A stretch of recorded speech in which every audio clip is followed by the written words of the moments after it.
more unorthodox meta, the Harleys, which are now being banned against them.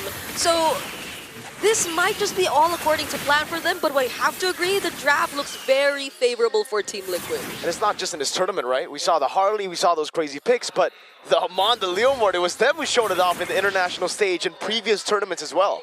Yeah, I mean, Aurora's always been known for doing things like this, but they are also a team that's known for making it work time and time again.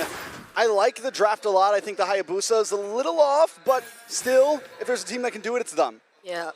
Looking at the emblems, everything looks pretty standard for majority of them. A lot of thrills, so I'm guessing Team Liquid really want to take things into or under control, but Aurora Gaming, despite everything we've mentioned, at least with the Zetian, we're seeing how they also are keeping the mid lane under control so far. So I guess that's stopping Team Liquid to a certain extent. Yeah, that's something we have been seeing a lot from the Zetians, even for Selangor Red Giants. The way they control the mid lane is, with the Zetian, you have just so much range and instant clear with anyone with Concussive Blast. So even if the enemy team has Cho, it's still a win for you. JP and Sanji are kind of confined to their turret right now, and it's very difficult because on the Forza you want to be active. You want to use those wings by wings early to get like a little bit of poke on Lunar, maybe a win, or just relieving pressure off of your weak side. All those small victories have been taken away from or by the Zetian. Ooh, that could have been something for Aurora. Fortunately, Team Liquid are really careful in scouting out where they could potentially come from. They're the ones holding the turtles first, though. Uh-oh, a lot of damage on it, JP. Feather airstrike. Airstrike goes down early for Sanji, but he is able to zone Rosa away, and that's the goal. And Team Liquid once again get the first neutral objective with the turtle. Yeah. Ooh, yeah, without... Hey! Oh, wait! Comes the bully, JP comes in. Is he able to get away? To take a lot of damage on the JP. The shadow kill to Yenzi with first blood. He's just able to, he does lose the purple buff over to Carl Teasy, but still, at least he finds some revenge. Now Sanford taking a little bit of damage as well, but the disengage happens. Okay, that flicker was a bit off-timed. I think he could have escaped that a bit or could have split up the damage a bit more, but then he clicked it right as the Ogi shadow kill was cast, so he had to go down. Could have been better, especially as he used the flicker. Oh, Pagu too using the flicker, but going back, yeah. Team Liquid Philippines at that point,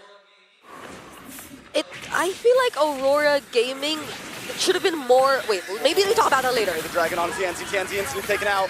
A tsunami slam from Pagu. Carl Teasy wants more. Gonna come in. Lock on Pagu. Sanji showing up to the party as well. Pagu decimated, taken out. Whoa! Wiped off the map. A double kill into the hands of Carl Teasy. Wait, Lunar! Sanford in trouble. Lunar trying to find something. Ooh. Hopefully he can pick it up. Yes, Lunar gets the solo kill. Up against 40. Who's the Apex Predator now? Lunar winging out up top, but also uncharacteristic on both sides. Yeah, Sanford getting solo kill. Carl Teasy recalling on Pagu. I don't see that often. I can't help but recall what they mentioned in the interview. He just wished good luck to wait. Oheb? Got a kill on Oheb, placing duet. He will be safe. The fighter emblems just Okay. too much. Maybe I can continue what I was saying now. Yeah. But Never mind. Never mind. Okay. Okay, Okay. yes. Now I. Never mind. Oh, never mind. Okay. Wait. You're good. Go. Go! Go, quickly. So Carl TZ did mention good luck to whoever they're facing against next, because they're really feeling it right now. So maybe that's one of the indicators that they are, because he doesn't usually spam the recall. Especially after last game. Oh, Sanford! Oh! Flash on to Tansy. Tansy's not going to get out of this one. Boom does show up. Get some nice damage on a JP. Looking for one more shot. Bagu unable to connect with a Tsunami Slam. Rosa as well. JP gets away safely. Finally, Tsunami Slam does come on to Sanford. Wow. Takes some more chip damage from Rosa. He tries to dash back. Gets back to the turtle. It's another neutral objective into the hands of Team Liquid. Beautifully done by Sanford there. Getting solo killed up top, he instantly just rotates over, plays for the team, knows that, all right, in this matchup, I'm kind of cooked. Might as well just go and enable the team, the part of the team that's winning, and then rotate back up top. Lunar, he's a Sora. He's great in team fights, but in terms of sieging turrets down, not that good. You can already see that the punishment from Sora just staying in lane wasn't all that. Yeah, and it's the small things. The way he always tries to help JP, that dauntless strike last minute, just JP could survive. And JP himself too, with that well-timed Shunpo, so he doesn't get caught in the title strike. So everything is just slowly falling into place for Team Liquid here. But you have to also note, Aurora Gaming, they're not letting things completely go their way. They're looking for the trades, and these are really good trades because they're getting turrets across the map. Taking a look at the items here, rush to the Oracle there for Lunar. Wants to get more benefits from the healing of Kalea passive. You're constantly proccing in team fights, and it makes sense because he has Concussive Blast. This is the thing that we've been seeing a lot of teams go for as we develop into the later stage of the M7 World Championship. Earlier on in the wildcard, it was all Brave Smite Soras. Then we got to see Lutpi play the Concussive Blast, and I'm like, wait, how does this work? He lost on that, then I'm like, okay, maybe it's not the best. Then we saw more and more Concussive Blast just for Prio, and now it's the best emblem to go for. No one ever goes Brave Smite again, except, I mean, this is what we're talking about XP, because Temporal Rain is pretty good for gold. Yeah. We saw that in Oheb's hands even yesterday, or even just earlier now when he used it and did a couple mistakes on the Sora, but that was already Tsunami. Wait! Stanford! Now that's more like the Apex Predator. JP! Nice way the Dragon does connect onto Pagu. Feathered Airstrike as well. Shifting Clouds keep Carl Teasy under the tower. JP now trying to run away as Pagu. Rosa want to try to refight this out. Oh no. Masanji and Stanford and all the rest of the team have showed up, and the taunt happens, and JP gets the kill. Now Rosa and Pagu in a bad situation. Turtle up in 3 seconds. Team Liquid gonna reposition. Lunar probably didn't want to reposition there. Sanji! Oh, they walk right into it. A stun and a final slash, and Sanford finds Pagu. It's almost like Team Liquid were like, all right, game 1, game 2, Aurora were catching us with these crazy unorthodox team fights. Yep. That we might just have to go for our comfort picks. Oh, JP again? Okay. Clouds on to JP, brings him under the tower, but Sanford showed up in the nick of time, but a shadow kill able to get it now. Sanford in a bad spot as well, brought down to about 20%. Oof. This is the final slash, and it's one hot on to Sanford. They can't get the kill, but the airstrike comes out. What time? Sanford finally goes down. Pagu with Tsunami Slam onto Sanji. Oheb! Altizi looking for a target, blazing duet from Oheb. And then there's Calm. Okay. Finally. I hope this is real.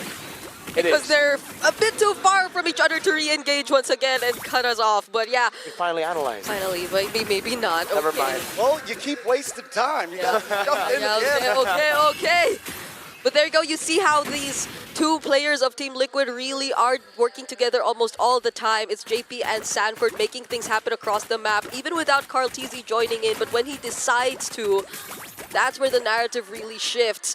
This is a clear advantage in Team Liquid's hands so far, but Aurora Gaming just the same could see it as an opening. If they're able to Yes. constantly punish these two frontliners for Liquid that way, then they'll have much easier access to these members of Liquid who they're yet to shut down. That's Oheb, that's Sanji, and speaking of... JP brought in the midst. There was no escape from that one. Yeah. I don't know about the Shunpu there. Like, he tried to, I guess, body block for Oheb, and then he ended up just going like, oh no, it's me now. All right, whatever, you know? I guess we could say it's worth it because look at Sanford pushing up top, getting the prio again to maneuver into the jungle, but unfortunately they don't use it to do anything. So at the end of the day, it's just a free pick off there. But Team Liquid are still ahead by quite a bit, and the corrosion side will be done very soon by Oheb. That's going to be quick from him. Swift Trinity, Brute Force Press Split already picked up now as well by Lunar. Yeah, that's a lot. That's a 2-level gap between the two junglers and a 1k gold lead too. So far Carl TZ has been doing, or it's not actually Carl TZ, it's JP and the other members of Liquid doing a great job at choking out resources from TNZ. He's only gotten his second core item just now. Hold on, Pagu able to pull Sanford back as TNZ goes into the back line. Oh! Shadow Kill does not connect, and Sanford able to flicker away. Lunar still in the midst of things with the shifting clouds, able to bring JP back to the team. Aurora, do they want to keep on forcing this? Lunar backs off. All right. That's a retreat. Genzi goes in with a shadow kill. On to JP, looking for the final shot and gets the kill. The RNG just isn't in favor of JP. He's flickered out of the shadow kill. I think like this is the third time it's happened, and it just doesn't work in the way that you expect, right? Yeah. You want to flicker right as the shadow kill comes in so that it kind of buffers, but it's just unfortunate. The thing is though, even with the flicker, TNT already had the quad shadow and he went shadow kill Lunar. Clouds on a call TZ and Oheb in the face of a feathered airstrike, and the damage is too much. That should have been an opening. There was no retrieve for Team Liquid. Wait a second, Pagu. Sanji takes out Pagu. Oheb has gotten the kill, but Sticky Boom finds Sanji. Carl TZ now in control of the Lord Pit. It's nothing but Rosa and TNZ left. I legit lost count of the number of vengeances that Sanford used in that previous fight. Oh my goodness, I thought the Fury of the Phoenix could have stood a chance, but yeah. And it was weird. Aurora Gaming, they had such the perfect opportunities. Carl TZ was forced to use his retribution in that previous clash. Team Liquid were already forced to back out. JP was nowhere to look for a setup, but Lunar probably in a desperate attempt to look for another setup to get more just so they could ensure that they have the upper hand and the advantage, tried to go for something. That's why when teams go for this kind of play style, it's a risk that you're taking where you might overheat yourself, right? And that's exactly what's happening in AURORA Gaming. They find some good team fights, but the fact that Team Liquid throughout the game has gotten more, he's got more wins in the team fights.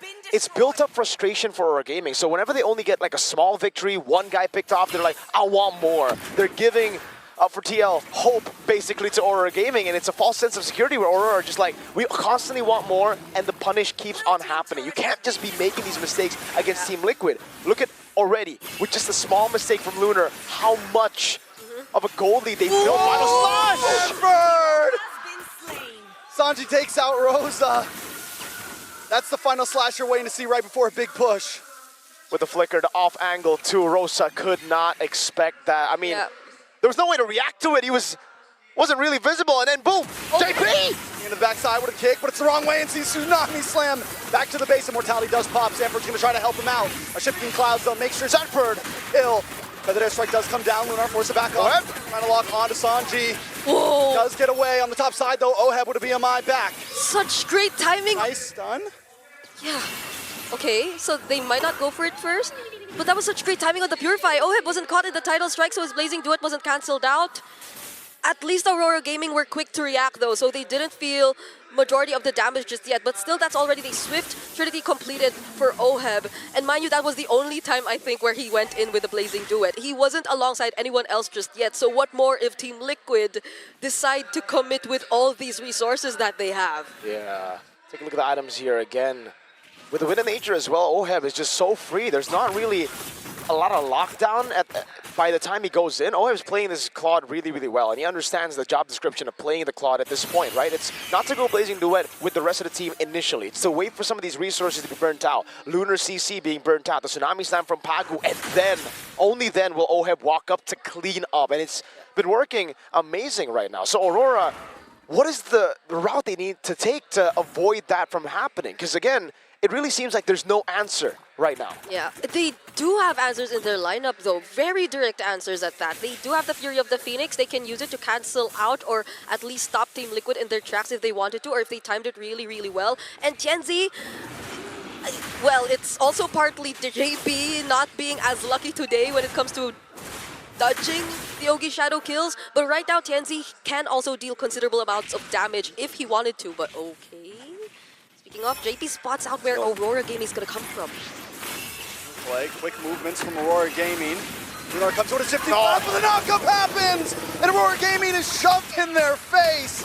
Back away from the Lord. Lunar taken out. Team Liquid going to advance. 2 members down, a Lord taken by the Chef. Team Liquid are looking for the end in game number 3 for match point. Yup, they lost Tianzi and Lunar, two of probably the most important heroes you could rely on.